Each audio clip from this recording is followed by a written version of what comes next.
Chapter 23 of The Crippled God. I feel like these chapters in the Malazan Book of the Fallen need to come with like a warning label attached, like warning. This is a super long chapter with a ton of payoff that is going to blow your mind. Like, this is well over 100 pages, like Yigatan, the Battle of Kapustan back in Memories of Ice. Just warn us, Erickson. I mean, this is so much payoff, so much immeasurably epic imagery. I am blown away by this chapter. It's gonna be hard to talk about. While I was like coming up with notes on this chapter, I was just like, seriously, my mind is blown. Like, if anyone ever asked me, like, why should you read the Malazan Book of the Fallen? I wish that I could just talk about this final climactic scene in Kolans, but like, obviously, there's like a ton of spoilers, so I can't do that. But okay, let's just get into it. So good. First, let's start with all the Grey Helm stuff.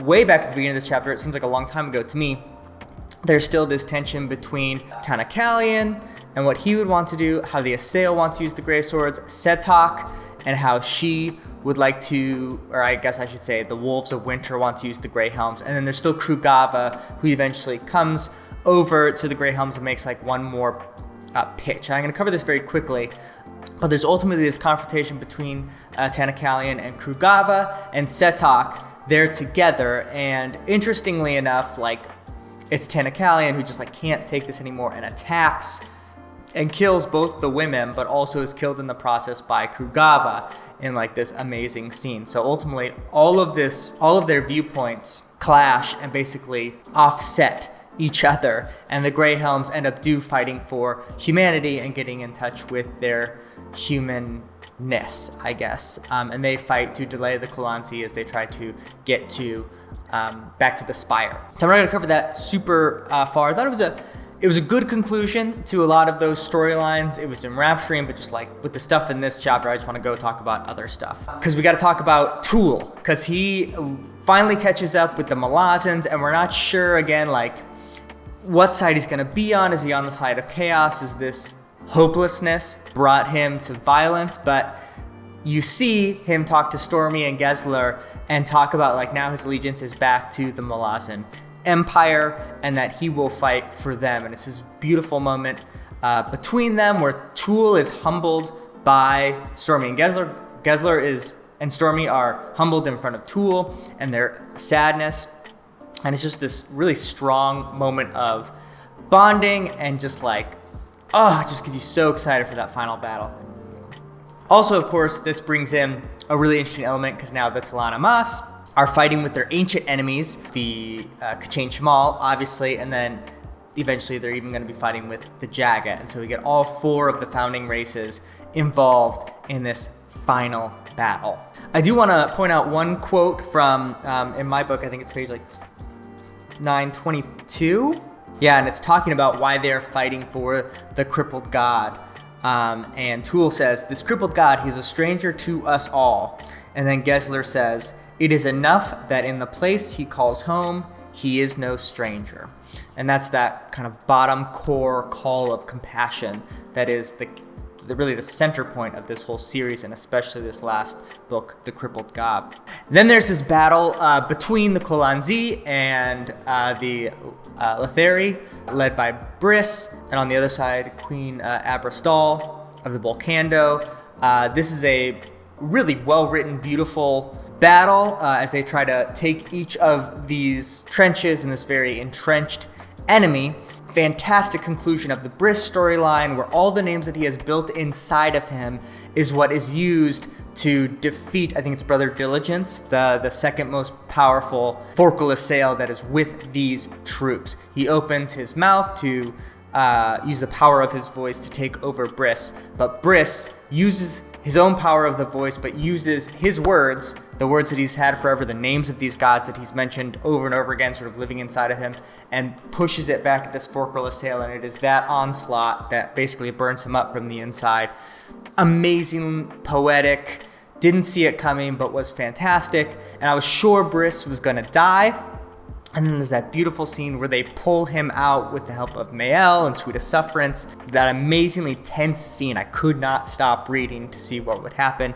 And unexpectedly, Briss survives. That whole thing is amazing. And that turns the battle where the Lethari survive and are able to then try to help the other soldiers, as again they're delaying these thousands and thousands of Kalanzi from getting back to the Spire.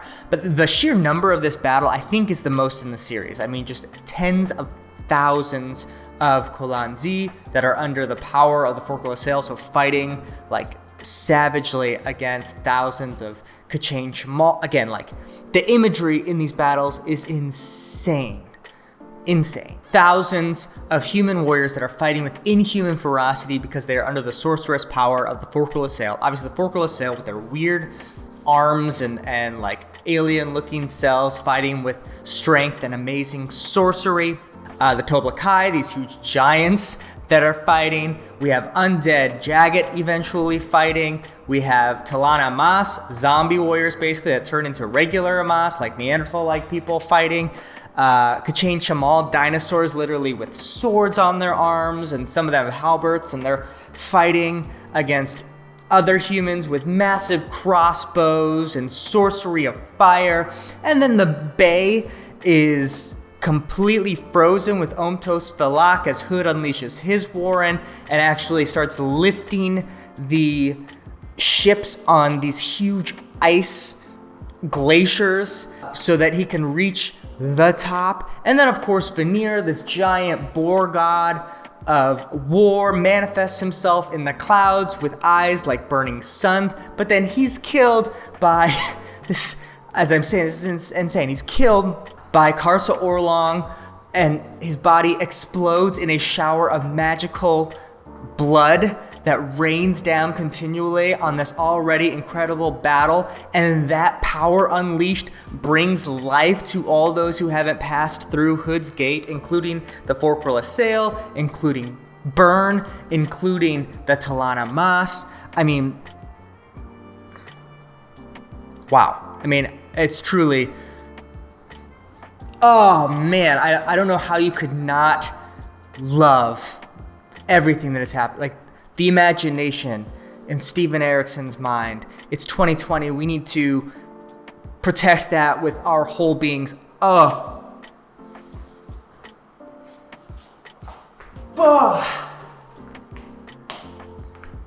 Amazing. And then it's not just beautiful visuals. It's not just imagination.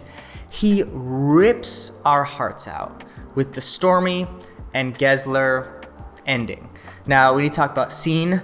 Scene has been this very slow-moving portrait of what happens when compassion is lost. She has been hurt by the world in such a way that she is now just vengeance and wrath, and she is seeking to just destroy, and all that humanity is gone. And so it's this sad showing of this character we know who has refused compassion and is just trying to hurt the world as she also has been hurt. And so we see the ultimate self-sacrifice of Stormy and Gessler, the best of humanity, as they say, take out Scene, which I think is beautifully poetic, although it cost their lives. Both die in heroic sacrifices that really bring tears to your eyes, especially Gessler, because he's the one who lasts a little longer after Stormy has been killed by Scene, giving his life for the dog, which again is so beautiful because Bent is, if you think way back to Dead House Gates, like he's like the humanity at the end of that horror show. That they heal these two dogs after all this slaughter, but there's two dogs that are hurt that they can heal, and so they do, because it's what they can do after this terrible moment. It's the mercy that they have available to them.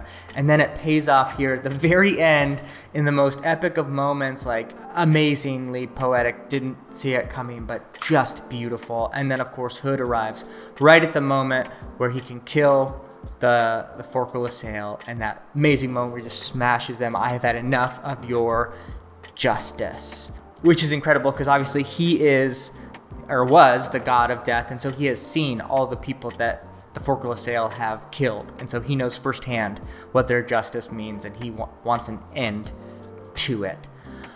Whew, oh wow. But Erikson isn't done yet. We end on this beautiful scene where Tool, as flesh and blood again, is reunited with his children. And then, I don't even understand how this is possible. I don't understand what happened here. I don't really care, but Hayton is back. And all of this, the depth, the worst evil that happened in the entire series is not forgotten about, but like is erased in this moment of beauty with Hayton and Tool being reunited and their children are all there and alive.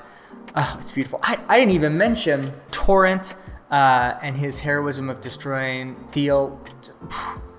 Great storyline, but that reunion at the end between Tool and Hayton and the children. I don't expect like utter joy when I read Malazan Book of the Fallen, but that's what I felt. Utter joy. And that Tok Anaster, Tok the Younger, whatever you want to call him, gets to see it after so much pain being caused. Just utter joy, complete joy. Also thinking back to Tok not letting Tool into the gates of Hood. I don't know if he knew this, but in keeping him from doing that, it made it possible for him to regain flesh again in the reign of Fenrir. So in some ways that was an act of mercy, even though he didn't know it. I just dumbfounded. This is a great book. I mean, truly incredible. Wow, wow, wow, wow, wow. There's a lot left. A lot of threads need to be wrapped up. We don't know what's happening with the adjunct. We don't know what's happening with the host, but this final scene is just unbelievable. Beautiful, fantastic. I know no one out there hasn't read this because, you know, you're watching this video, but if there's even just one person, read these books. They're so good. Let me know what you think of this. I gotta go. I'm speechless. First in, last out.